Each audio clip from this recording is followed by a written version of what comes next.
আমি রান্না করব চাইনিজ ভেজিটেবলস চিকেন কারি।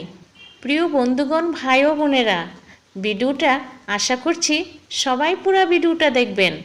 তাহলে দেখুন আমার রান্নাটা। তেলের মধ্যে পেঁয়াজ ফালি দিয়ে দিলাম। পেঁয়াজটাকে একটু ভেজে দিব। পেঁয়াজটা ভাজা হয়ে গেল। এখন আদা রসুনের পেস্ট দিয়ে দিলাম। আদা রসুনের পেস্টটাকে একটু ভাজা ভাজা করে নিলাম।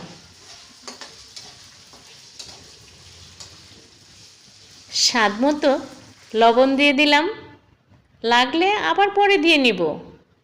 এখন দিয়ে দিচ্ছি সয়া সস পরিমাণ মতো, টমেটো সস পরিমাণ মতো, দিয়ে দিচ্ছি সাদা সিরকা 1 চামচ, চিনি দিয়ে দিলাম 1 চামচ।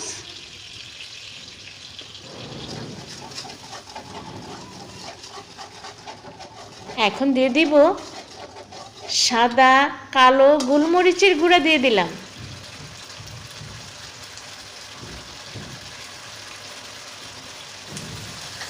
সামান্য করে মরিচের গুঁড়া, হলুদের গুঁড়া, ধনিয়ার গুঁড়া দিয়ে দিলাম একটু কালারটা আসার জন্য। পেঁপে গাজর ভেজে রেখেছিলাম, সেই ভাজা পেঁপে গাজরটা দিয়ে দিলাম। এখন ভালো করে মিক্স করে নিব। আসসালামু আলাইকুম সবাইকে, সবাই ভালো আছেন তো? দিয়ে দিলাম সবুজ ক্যাপসিকাম, হলুদ ক্যাপসিকাম দিয়ে দিলাম, লাল ক্যাপসিকাম দিয়ে দিলাম, শিমলা মরিচও দিয়ে দিলাম। খুবই স্বাদ হবে এই রান্নাটা, তাই আমি এত সব উপকরণ দিয়ে দিলাম।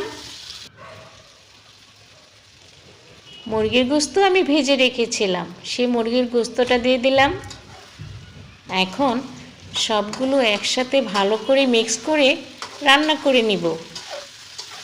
প্রিয় বন্ধুগণ, ভাই ও বোনেরা, এইভাবে ভেজিটেবলস চাইনিজ বা চিকেন কারি রান্না করলে খুবই মজার হয়। দিয়ে দিলাম কাঁচামরিচ ফালি, বেশ পরিমাণে কর্নফ্লাওয়ার দিয়ে দিলাম গুলিয়ে, আরেক মুখো পানি দিয়ে দিব, আর একটু পানি দিয়ে দিলাম। এখন ভালো করে মিক্স করে রান্না করে নিব। আমার এই ভেজিটেবলস চিকেন চাইনিজ রান্নাটা কেমন হয়েছে প্রিয় বন্ধুগণ, অবশ্যই বলবেন। আর যদি ভালো লাগে তাহলে লাইক কমেন্টস শেয়ার করে দিবেন সবাই।